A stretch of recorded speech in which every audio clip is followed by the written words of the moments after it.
We'll start our session. Today's session, once again, we are just taking the system testing itself. Under that system testing, the next level is acceptance testing. So under the acceptance testing, we have seen so many characteristics, but one of the major characteristics that comes under your acceptance testing is usability. Based on this usability, you will be just accepting it. So what is an usable product is? It's a quickly learned, just like your Microsoft operating system. Nobody wants to leave Microsoft operating system. Everybody wants to use this Microsoft operating system. The reason is it's very easy to learn. It's a GUI based operating system, so you can learn on yourself. No other external source help is required for learning or for operating the system. So that's why it's a quickly learned software. It should be allows user to work efficiently. That means even whatever the things that you have working with. So even if any failure happens in between, that is power failure happens in between, or a network failure happens, those particular work need to be addressed properly. So even after you, a simple example that I can give you is your Microsoft product, your uh, PowerPoint presentation, or your Microsoft Word itself.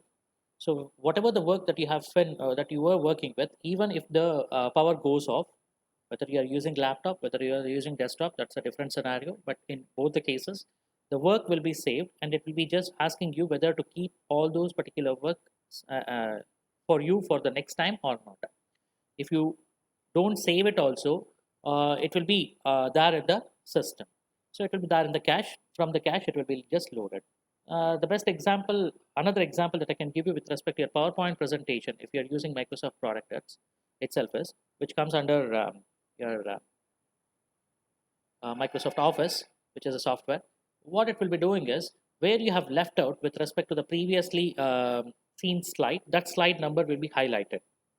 It will be having a badge at the rightmost corner of the screen, and it will be just saying that you are working with 11th slide or 12th slide, like that. The indicator will be given. It will be easy for any person to just go through it. So work efficiently is pleasant to use. That is, the architecture or the visibility is very much easy, very much easy, and it will be a very good one for anyone to just go through the product. So first one is it will be quickly learned. Second one is users. It allows users to work efficiently. The third one is pleasant to use. Pleasant to use means with respect to your visibility and how the working flow goes one after the other. If you save it, what happens? The next step, you can learn it on your own, and it will be in the much pleasant manner. So no hurdles will be there with respect to this scenario. So that's what you are saying with respect to your usable product. Next, main objective of this criteria: time and number of operations to perform a task. See, you can perform multiple tasks in your Linux operating system as well as with respect to your Windows operating system also. I'm taking this example because we all know about these particular two type of operating system which we have working with from so many years. Now we have a brief idea about what is an operating system and all those things. So that's why we are easy, or we are comfortable enough to identify which one is good, which one is lagging behind with respect to the performance. We always, even though we know that your Microsoft people will not give you any source of information about the operating system, we are comfortable enough to use that operating system. But with respect to your Linux, it's an open source. You can change it on your own, and you can modify it, you can customize everything, you can do it, but still we will be not using that. Why? The reason is you need to remember so many commands, so many things over there in your Linux operating system, which is not available with respect to your Windows operating system. Windows operating system, you are free to use it. That's it. You know the software name, you type it, or else don't worry, it will be giving you the list of the softwares. You can just go through the software list and you can just get back that particular result. That's also possible. Easiest way to do it. And the number of operations that you want to perform is very simple, very minute when compared to your Linux operating system. In your Linux operating system, you need to know what is this root folder, what that particular thing does, and if you are having any other particular users, if you want to go back to the root folder, means what happens, how it need to be done, everything in detail, you need to just go through it. But here, Some credentials will be given for the user and some credentials will be hidden, but the hidden credentials will not be a major task with respect to your operating system usage. That is installing a software or any particular thing. It will be not a major task with respect to your Windows operating system. And the frequency of user error. See, normally whenever you want to type it, say with respect to your Linux operating system, that's what I was explaining, right? You need to remember so many commands with respect to your command, then it will be working fine. If you just can't remember one particular command completely, say for example ls, instead of ls if you say ts, then it will not work. You'll not come to know what is that. So for that you need to remember it. So this happens from the user end. So this frequency of errors will be eliminated. They need to be eliminated completely. Then usability becomes to a greater extent. So once you are going with usability, at that time you should not think about only persons who knows the operating system and they will be using it. You need to think about the end users. End users are, they won't be knowing anything about the system. They are the first time they are using it. For them, how that particular system should be behaving, that is very very important. In that particular point of view, time and number of operations to perform is a very important criteria to be we need to remember it. The second one is frequency of the user error. The user error, whatever the user that uses, he need to use it in a very minimum I'm not saying error should not be happening at all, but very minimum it should be taken care. So you should not blame any users based on the errors that it will be performing. Based on that, you should not blame any particular product. Sometimes what happens, simple thing, if the network strength is very much lower at that particular point of time, what it will be happening, you may not get the right amount of data that you are asking for. Some delay will be there, or else you may lose that particular connection itself. Once again you need to just re-log in. You need to get that particular data. So this happens at that particular point of time. You'll always blame, right? That should not happen from that particular user end.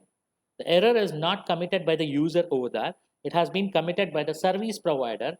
Based on that service provider, you have lost the connection, or based on your particular location, you may not be getting the right network strength or the signal strength. Based on that, your connection is lost.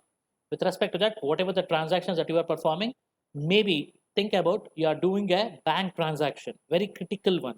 If something wrong happens in between, how, whom you will be blaming? You'll be blaming the software that which the website or the software that has been, the application has been developed, or you'll be blaming the bank, or you'll be blaming yourself.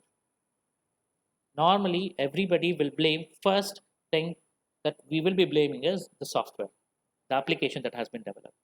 Second, then we will be coming to know, the first thought comes with respect to the software that has been developed. Second thought based on the network connection. Third thought based on our particular location. So once we just go through that, the following steps, the first step, it will be ruled out with respect to application. Don't use this application, it will be not fine, or it is not working according to our particular subjective. So that's what happens with respect to your usability point of view. So if you give a review on that, then nobody will start using it. Then acceptance testing, completely it fails over there. So verifying usability. We never verify the usability, we will validate the usability. How many users are using it? What is a user review on that? Based on that, we will validate. We will not verify anything over there. Verification will be done before that particular acceptance testing itself. So in the usability, we'll be just validating it. So usability rests ultimately on testing with real users, validation, not verification. Preferably in the usability lab by usability experts.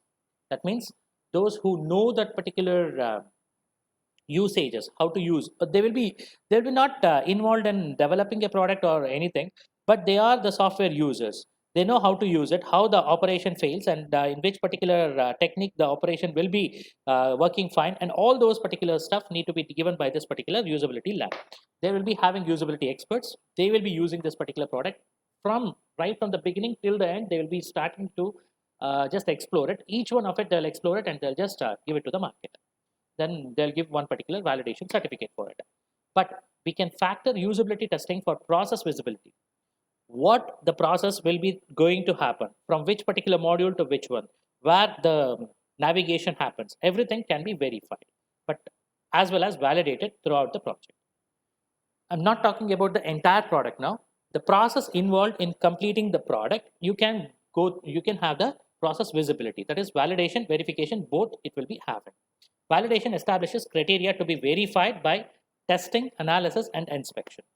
During the testing, you will be verifying. Analysis, you will be verifying. Inspection also the same thing. You will be verifying. Those particular verification, whether it is happening properly with respect to the product that you have developed or not, that is nothing but your validation. That will be taken care with respect to it. So normally usability comes under validation. Keep that in your head. Whereas with respect to your testing, acceptance, and all those things, it's nothing but your verification part. Factoring usability testing. Under this, validation comes, verification comes. Validation, it will be done with respect to your usability lab. In the usability lab, usability testing, usability experts will be there. So they will be just checking out based on the guidelines or whatever the requirements, specifications that has been given with respect to the product that you are launching with. Based on that, they'll just try to check or validate whether it is working fine or not. Whereas verification, inspection applies usability checklist to specification and design part. So whichever the design and the specification that you are having it, based on that, you'll be just checking out what is how it will be behaving and all those things. Behavior objectively verified, that is tested. Tested means verified. Whereas validated means it is usable or not, we'll check it for it. Understanding it.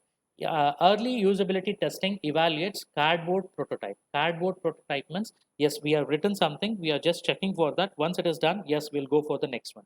Or the mock-up procedures. Instead of cardboard prototype, we can just say it's a mock-up procedure. That means before entering to any one particular before entering your product directly to the market, before that you will be checking for a one more time. So using your usability experts, you'll be going to check it, you'll be validating it. Once you validate it, whatever your product is developed, is it the same thing what you have developed for, or is it giving some other particular output? That is what you're checking over there. So that need to be done as early as possible.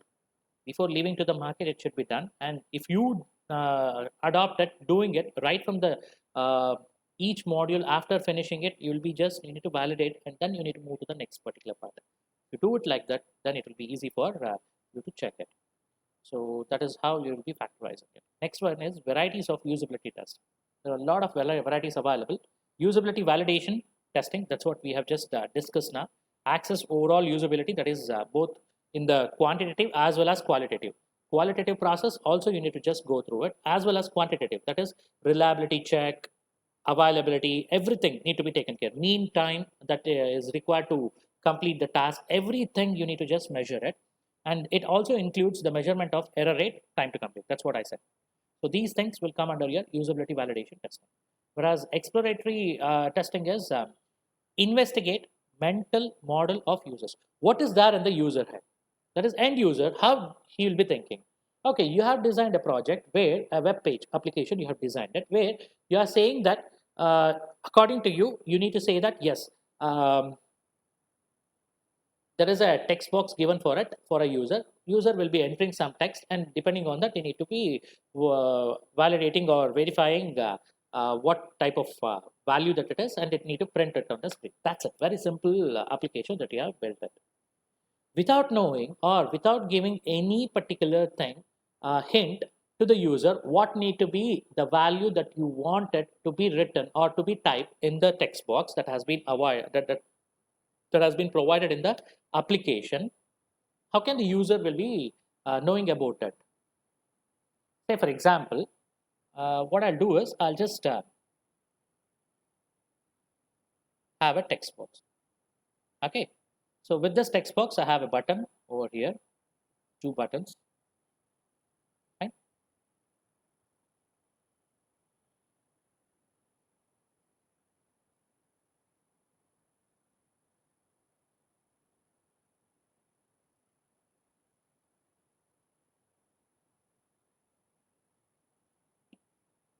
Fine.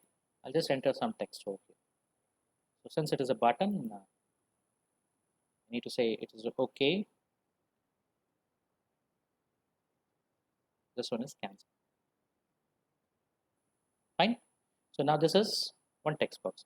I have not given anything. I want the user to be entering the text over here. So once the cursor is pointing out at this particular point of time, at that time, I need to mention. Suppose your application, whatever you have developed, is working fine to accept only the numbers and validate according to the numbers itself. That how come we can come to know? So you need to think about the investigating of the mental model of the users. End users will not be coming to know what need to be entered over here.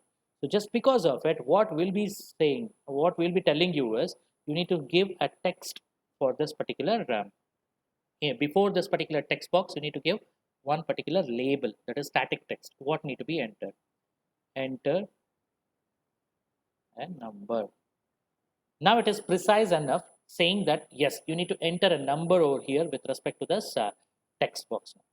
So this need to be taken care with respect to your exploratory testing itself.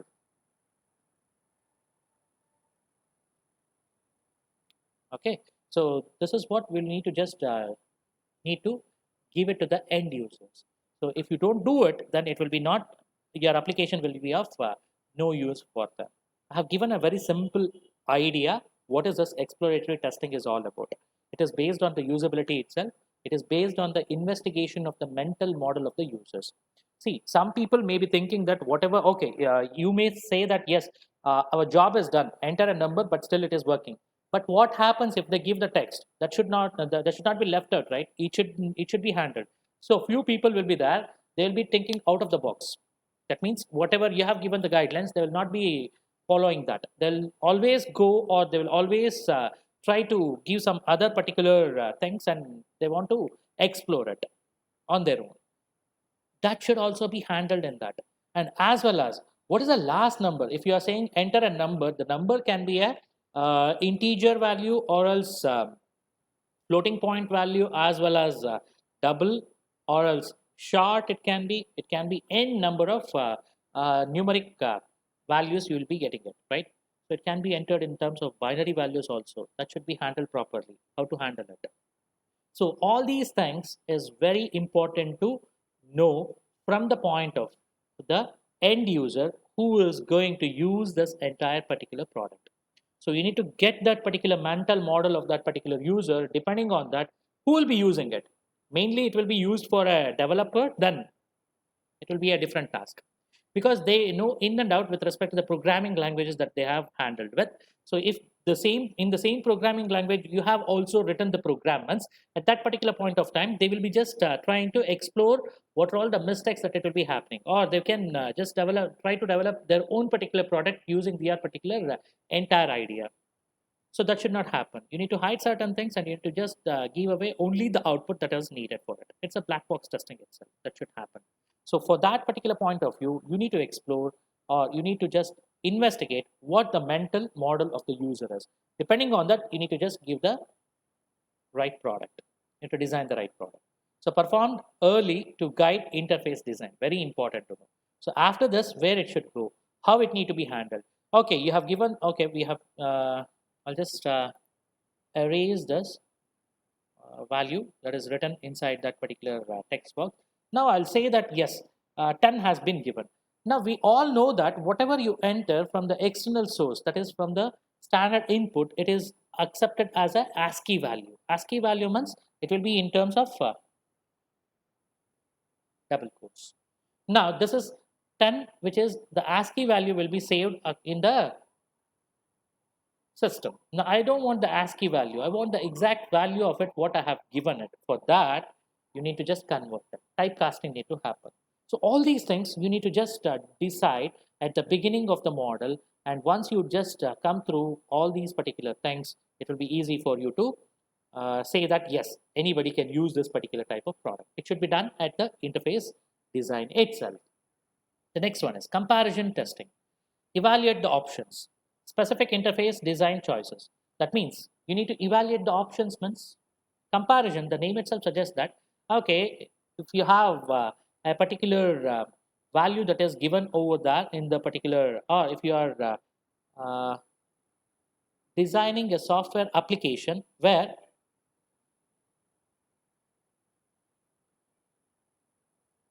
you are just handling the chat box. Okay, you're handling the chat box. Chat box, you know it, right? So whatever you want to chat, you can just chat it.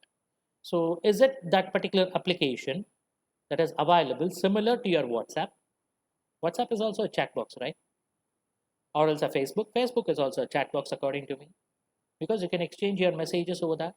But apart from chat box, it has some other features also with respect to your Facebook. So that comparison, you need to just make it with respect to it. And followed by what is the amount of space, amount of speed that the message is delivered when using your WhatsApp and when using your Facebook. This is all the comparisons that you need to just need to know about each other. WhatsApp works similar to your messages, what your normal mobile phone will be contained. With your network provider, you can just transmit it, right? So it uses data. That's it, nothing else. But with respect to your Facebook, it uses data, but you need to just log into a separate application. It, even though you can post the data very fastly, but the reason is you may not that much freedom whatever you are getting it when you are using the WhatsApp. You are just sending some messages, images, PDF files, whatever you want. You can just exchange it and you can do it, right? But those particular facilities are not available in your Facebook. Facebook is used for only commenting, or else you can exchange the messages, but still to the extent whatever the post that has been made, for that you can comment it, or for that you can just post anything, whatever you want, you can just do it. So that's a different application, this is a different application. Both are using the chat box applications itself, but the comparison happens with respect to which one to use when. So that is very, very important. So normally nowadays anybody will be using Facebook as well as WhatsApp. There is nothing like it need to be hidden over there.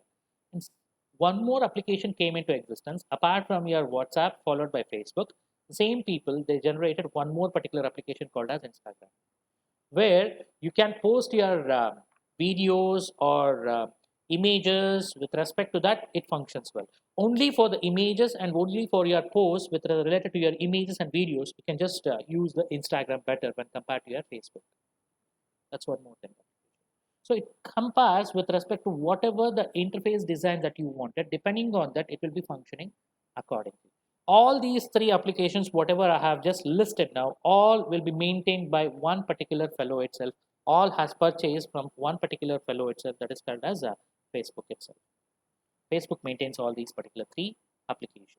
But for different users, different things, they have just identified. They were having Facebook at the beginning. Once they had it, so somebody has developed WhatsApp. Once that particular WhatsApp was coming famous, so Facebook, they just offered a value and just overtook that particular application also. They just merged with respect to your Facebook itself. Once again, Instagram, they just thought that okay, similar to your WhatsApp, I can just develop one more application which is a web-based application, and anybody can use those particular type of applications anytime. So only for the images and videos, I'll just go with Instagram. This is what I just came to know once I started to use your Instagram, Facebook, and WhatsApp. Okay, so WhatsApp is a very easiest or fastest way of communicating with the people. So, and you can just exchange the messages within no time. Everybody will be active, whatever it may be. Compared to your Facebook, it's faster, so that's why everybody started using WhatsApp. So they buy that particular WhatsApp itself. The next one is observe and measure interactions with alternative interaction patterns. That's what. Instagram also is available. WhatsApp is also available. Once you are developed with respect to the similarity, with respect to whatever you have the uh, things with respect to your WhatsApp, the same thing will be available in the Instagram also. Then why you want to prepare it? Why you want to use it? Or why user will be made to use it? Because of the look and feel, because of the changes that has been applied over there in the Instagram, anybody will be attracted and everybody will start using it. That is what at the beginning of your usage or usability, we had defined three different factors over there.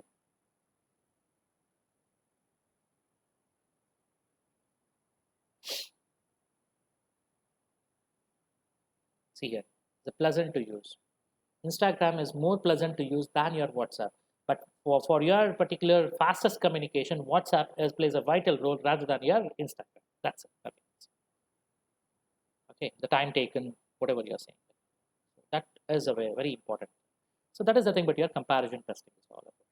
With respect to the previously available, with respect to your new technology that you are having it, you need to compare and you need to leave it. What are all the things that has been not addressed? You can just go with a simple example also. Instead of taking all these WhatsApp and all those particular different types of chat box applications, you can go with a simple one. You have a Windows operating system 98. From 98 it started, from 95 it started. DOS operating system we were calling it. Then Windows 98 came into existence. After that, Windows XP came into existence. After that, Windows Vista came into existence. Then your Windows 7, 8, 10. Now 10 is running right now. Why? What made them to use or redesign your Windows 10? See, if you are just checking with respect to your Windows 10, when you compare it with respect to your Windows XP, most of them are comfortable in using Windows XP because it was not having any administrative privileges to check for installing any of the software. Just for the security reason, in Windows 7 and upgraded version of from the Windows 7, they have introduced this concept called as administration checking or run as an administrator one application or one particular service that's been attached with respect to it. Why? Just for the security reason. So any application should not be applied over that. Just because of it, they have just introduced this particular new operating system or new services in the operating system. So but Windows 10 is mainly designed for your desktop application as well as with respect to your mobile application. Whatever the mobile application that you are having, because Windows of or Microsoft people who develop this Windows operating system, they are involved in designing the mobile operating system also. For that, better to go with one platform rather than going with two different platforms. So that's why they have just introduced your Windows 10. Windows 10 is a combination of your desktop as well as your mobile application. Main aim of them to design this Windows 10 was, main aim was related to your mobile application only. They concentrated more on the mobile application. That's why all are based on the application point of view. There is no exe file available. Everything will be done with respect to your Windows store, and from the Windows store you can just download any particular application and you can just run it as it is. Understanding it? Just like an APK, whatever you are saying it, here it is called as DLL or some library files. Based on the library files, they'll operate this. So nobody is interested in designing an exe file. Exe file combination is gone. If you are installing an external software also, you'll be getting a zip file.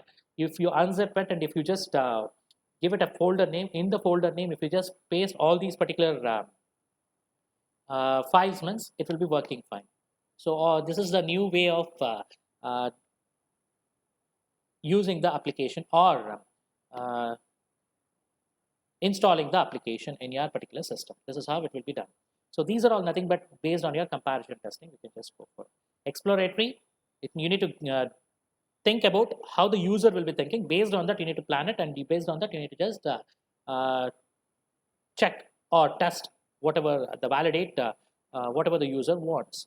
Usability validation testing based on your overall accessible of the usability. You need to just go through this testing technique. Okay. The next part is typically usability test protocol. Typical usability test protocol. Okay, fine. Selective representative sample of user groups. Okay. So typical usability test protocol, whatever the protocol is nothing but the rules. What type of rules that you need to follow once you are going with checking for or validating a product. What is that? First, you need to select a representative sample of user groups. Which are all the users that they will be using it?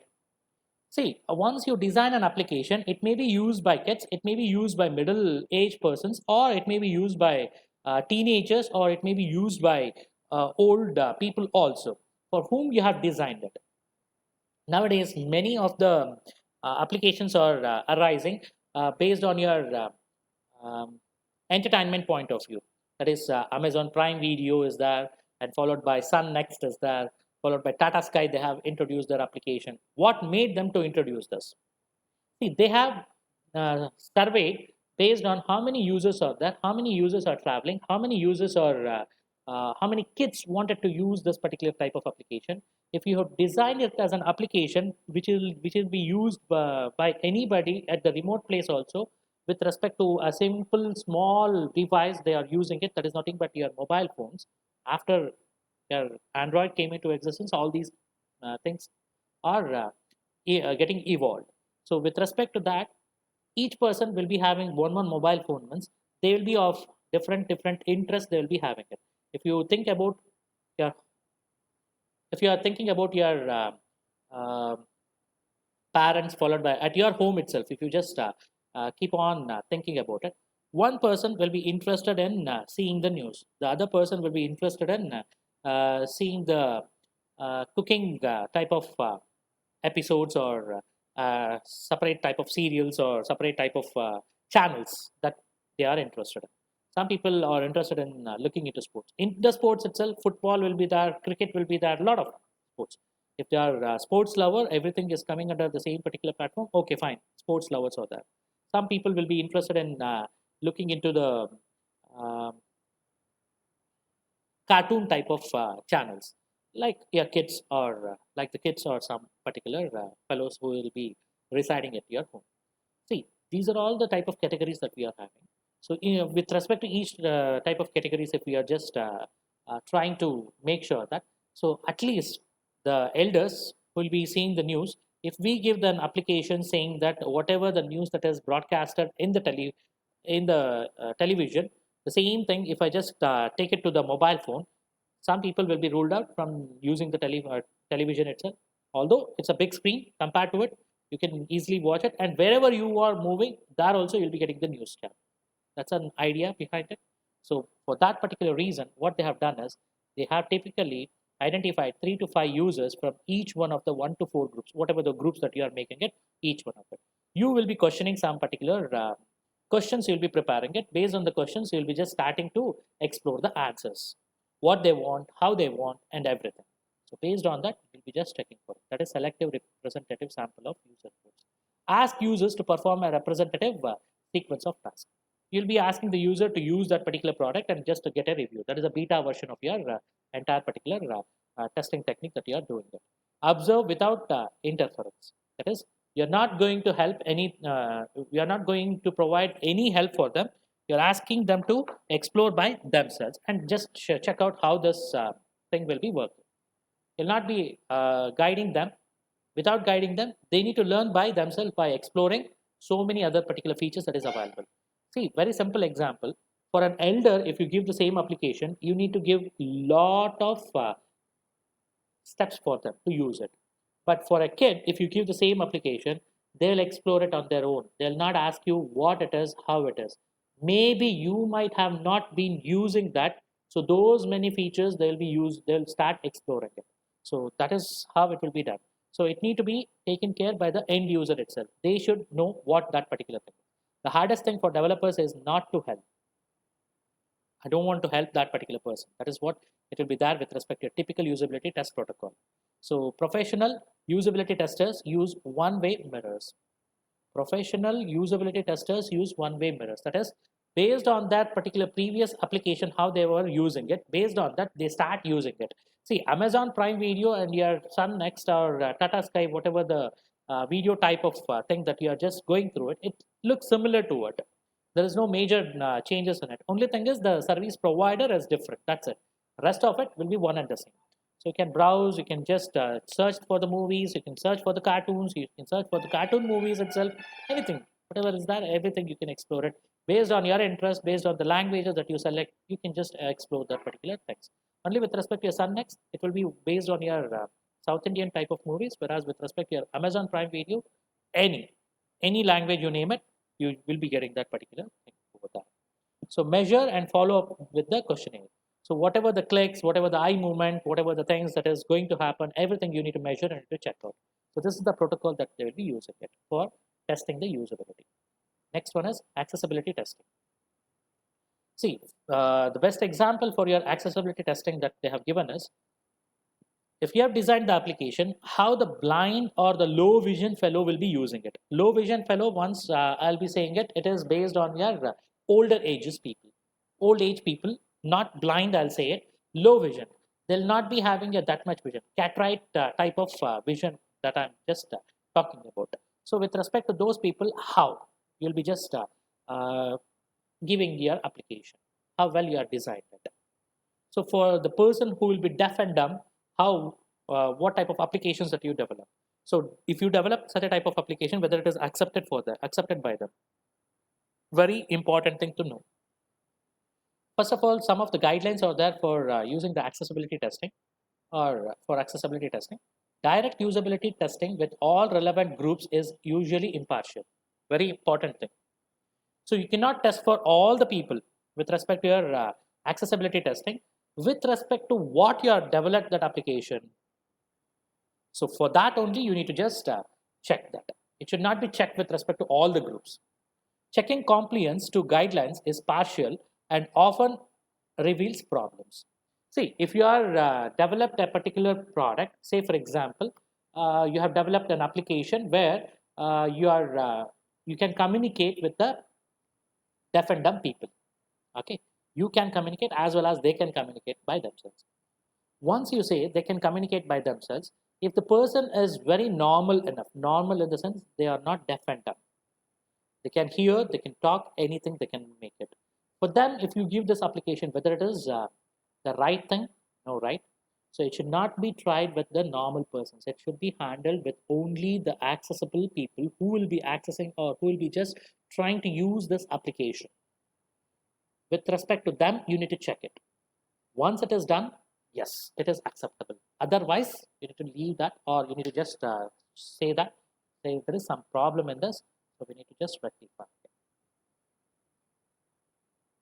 So this happens with respect to your the use of accessibility guidelines. Best example that I have given is W3C in that web content accessibility guidelines. Paths can be checked automatically, and some of the things that need to be checked with respect to your normally. Say for example, your image tag. Normally, your image tag will be containing two things. One is your source, that is where that image need to be accessed from. The second one is the alternate tag. If the image source is not available or there is some problem in the source file that you have given, that you have mentioned, the path that you have mentioned, what is the next thing? So it cannot be left as blank itself, or you cannot imagine what is going wrong and what is happening. So just because of it, an alternate tag need to be attached over there. So that is very, very important to address that. So few things, it will be automatically checked whether it is available or not. Few things you need to check it by yourself. Alternate message, when you just generate it, at that time it is very much sure that there is some problem in the path that you have mentioned with respect to the image that you want to display on the web page. So that's all with respect to your accessibility testing is all about. You need to check for that particular thing, not the everything. So regression testing, maybe tomorrow we'll just try to finish off this particular regression testing. So rest of it, we'll just check it out in the next class. So if you have any doubt, you can just ask me.